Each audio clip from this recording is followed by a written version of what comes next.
Hello दोस्तों, नमस्कार। मैं सोनक मिश्रा आपका बहुत बहुत स्वागत करता हूं आप सबके अपने चैनल पर। दोस्तों, बहुत ही महत्वपूर्ण अपडेट निकल कर आ रही, खासकर एनआईएस डीएलएड के छात्रों को लेकर के। जो हमारे बहुत सारे छात्र परेशान थे कि सर आखिरकार जो हमारा एनआईएस डीएलएड है वो प्राथमिक शामिल होगा अथवा नहीं शामिल होगा। तो दोस्तों, बात करेंगे आपके एनआईएस डीएलएड की क्या महत्वपूर्ण सूचना निकल कर आ रही है। उससे पहले जितने भी छात्र हमको देख रहे हैं अभी तक चैनल सब्सक्राइब नहीं किए हैं मेरे भाई, जाइए फटाफट चैनल को सब्सक्राइब कर लीजिएगा। और अभी आपने टेलीग्राम चैनल नहीं ज्वाइन पर टेलीग्राम चैनल भी आप लोग ज्वाइन करिएगा, वहां पे आपको सारा अपडेट मिल जाएगा। ठीक है दोस्तों, हम बात करेंगे आपके एनआईएस डीएलएड को लेकर। ठीक है दोस्तों, जो सूचना है वो आपको जानना अति आवश्यक, क्योंकि दोस्तों जो सूचना निकल शिक्षा मंत्रालय की सूचना है कि वहां से अपडेट निकल कर आ रहा है, वहां से जवाब आ रहा है। क्या जवाब है वो भी बात करेंगे, सबसे पहले बताएंगे आपको चीजें क्या है। ठीक है, देखिए दोस्तों, एनआईएस डीएलएड को लेकर के हमारे अभ्यर्थियों को माननीय सुप्रीम कोर्ट 28 नवंबर को यहां से वो लोग बाहर कर दे रहे हैं प्राथमिक से। ठीक, क्यों? क्योंकि ये बताया रहा है कि 18 मंथ का कोर्स है, जबकि अगर आपको प्रॉपर डीएलएड करना है तो आपको 24 मंथ का करना पड़ेगा, ये बताया जा रहा है। लेकिन क्या हमारे एनआईएस डीएलएड के छात्र ने अपने आप ये चीजें बना करके एडमिशन करा लिया था? क्या इसमें शिक्षा मंत्रालय का कोई योगदान नहीं था? क्या इसमें एनसीटी का कोई योगदान नहीं था?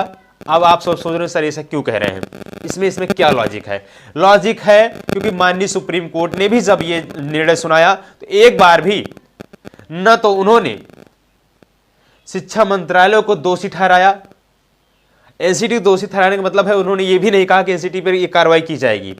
मेरे हिसाब से देखिए, जो दोषी उस पर कार्रवाई होनी चाहिए। अगर आपने बच्चों को बाहर की चलिए ठीक है, लेकिन जो जिसने ये बनाया था, मान्यता पत्र दिया था, जो फैसला दिया था, जो आदेश दिया था, तो कम से कम उस पर भी तो आप कार्रवाई करते। एनसीटी ने ठीक है ना 22 सितंबर 2017 को मान्यता पत्र दिया। इसके बाद से हमारे अभ्यर्थी परेशान रहे ना। इसके बाद से जो शिक्षा मंत्रालय ना उसने बोला कि ये हम आपका वेलकम करते, रजिस्ट्रेशन करते हैं। 15 लाख रजिस्ट्रेशन पाके खुश हो गए, पैसे बटोर के रख लिए। इसके बाद उन्होंने जमीनी स्तर पर कोई कार्य नहीं किया, जिसकी वजह से हमें माननीय सुप्रीम कोर्ट कहता है कि आप लोग प्राथमिक शामिल नहीं हो सकते हैं। जो एनआईएस डीएलएड के जो रेगुलर के छात्र नहीं वो बाहर हो जाएंगे। ठीक है, जो जॉब रहते जिन्होंने ये डीएलएड का कोर्स किया था उनके लिए कोई दिक्कतें नहीं है। लेकिन जो बच्चा, क्योंकि ये दोस्तों मैं नहीं बोल रहा हूं, क्योंकि दोस्तों अभी कल यहां पे बीपीएससी ने नोटिस जारी करके बता दिया था। ठीक है, अब बात आ रही है आखिरकार इन सब चीजों के बीच में एनसीटी पर कोई कार्रवाई होनी चाहिए थी कि नहीं होनी चाहिए थी? बिल्कुल होनी चाहिए थी, क्योंकि बीएड के लेकर भी एनसीटी ने गलतियां किया था, लेकिन बीएड एनसीटी वहां भी बच गया। हमारे अभ्यर्थी बीएड के छात्र एनसीटी ऑफिस के सामने धरना प्रदर्शन करते हैं, प्रयागराज में धरना प्रदर्शन करते हैं, बिहार में धरना प्रदर्शन करते हैं, दिल्ली के सामने धरना प्रदर्शन करते हैं, आपके जंतर मंतर में धरना प्रदर्शन करते हैं, आजमगढ़ में धरना प्रदर्शन करते हैं। दोस्तों 2-3 जगह पर मैं तो खुद उपस्थित था वहां पे। ठीक है, लेकिन वहां पर हमारे गजट को रद्द किया था, वहां पे बहुत सारी चीजें हमारे हाथ में नहीं थी। लेकिन यहां पे मान्यता पत्र रद्द हुआ है ना तो गजट। अगर ये चीजें मान्यता पत्र जो है वो गजट में होता तो कहीं न कहीं एनआईएस डीएलएड बच जाता। लेकिन अगर आप हमसे पूछेंगे कि सर एनआईएस डीएलएड शामिल होने कितने चांस हैं, तो मैं आपको बताऊंगा 90+ चांस है। क्योंकि एनआईएस डीएलएड का जो ये मान्यता पत्र है बच्चों, ये एक मान्यता पत्र था, उस राज पत्र पर अंकित नहीं था, जिसकी वजह से माननीय सुप्रीम कोर्ट ने इनको बाहर किया है। अब बात करते हैं क्या अपडेट निकल के आ रही है।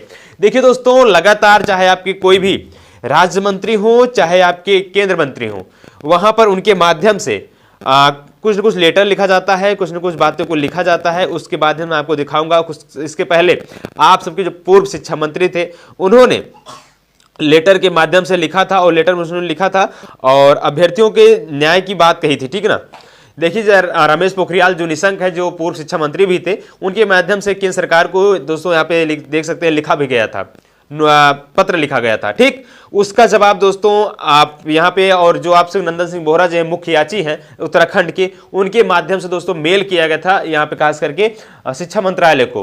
तो वहां से अपडेट आ चुका है। आइए पूछते पहले आपको अपडेट दिखाऊंगा। सबसे पहले आप पत्र देख लीजिए रमेश पोखरियाल जी का। उन्होंने माननीय केंद्रीय शिक्षा मंत्री जो पत्र लिखा था, कृपया नंदन बोहरा अध्यक्ष उत्तराखंड एनआईएस के डीएलएड टीईटी के महासंघ संलग्न पत्र मूल रूप से आपको प्रेषित है, उसमें जिसमें उन्होंने अवगत कराया है कि एनसीटी के 22 सितंबर 2017 के मान्यता पत्र को राजपत्र में न प्रकाशित होने के कारण देश के 14 लाख बच्चों को बाहर किया जा रहा है। ठीक है, ये मैंने बार बार आपको बता रहा हूं कि जो मान्यता पत्र राजपत्र में ना नोटिस किया है, मतलब उसमें अंकित ही नहीं किया गया राजपत्र में। ठीक है, NIST छात्रों को बाहर किया जा रहा है। अब इसी वजह से दोस्तों आपको पता है नंदन सिंह जो बोहरा जी हैं, उनके माध्यम से खुद यहाँ पे माननीय जो आप सबके शिक्षा मंत्रालय उसने उनके पास मेल किया हुआ था, और मेल में अगर आप पूर्णतः देखेंगे यहाँ पे देख सकते धर्मेंद्र प्रधान जी को उन्होंने मेल किया था। ठीक है, धर्मेंद्र प्रधान जी को, जो आपके शिक्षा मंत्री जी हैं, शिक्षा मंत्री जो आपके धर्मेंद्र प्रधान जी हैं,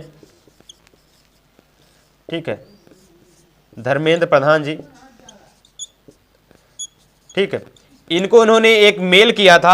मेल में इन्होंने अपने सारी चीजों को उन्होंने अवगत कराया था PDF में। ठीक, अब वहां से दोस्तों एक मेल का उसका रिप्लाई आया, उसमें लिखा गया है, dear sir and ma'am, received your email date 22/11/2023।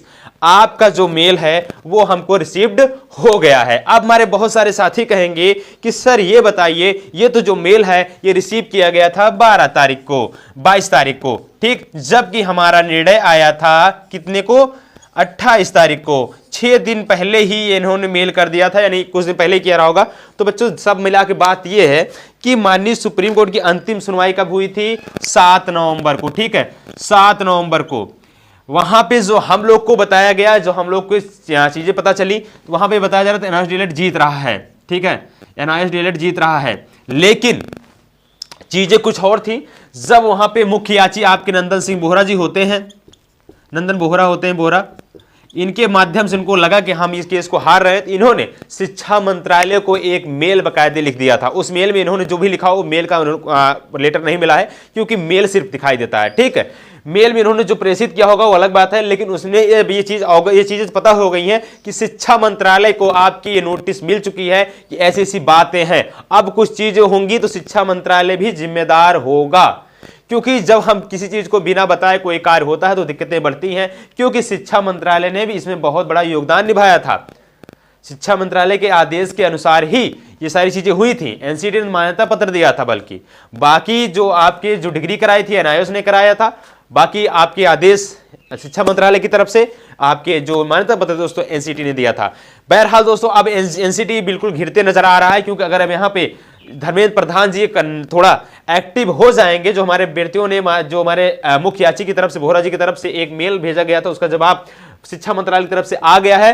अगर शिक्षा मंत्रालय इस पर एक्टिव होता है तो NIST जो NCT है उस पर दबाव बना करके जल्द से जल्द जो आपका गजट संशोधित किया जा सकता है। अब तक की बहुत प्रमुख अपडेट है। ठीक, इस तरीके के दोस्तों आप सबके बीच यहाँ पे सारी तैयारियां चल रही हैं, लगातार लोकोत्तर कार्य हो रहे हैं। यहाँ पे भी पटना टीम बिल्कुल तैयार हो रही है, अपनी तैयारियां कर रही है, उत्तराखंड पूरी टीम तैयार हो रही है, तैयारियां कर रही है।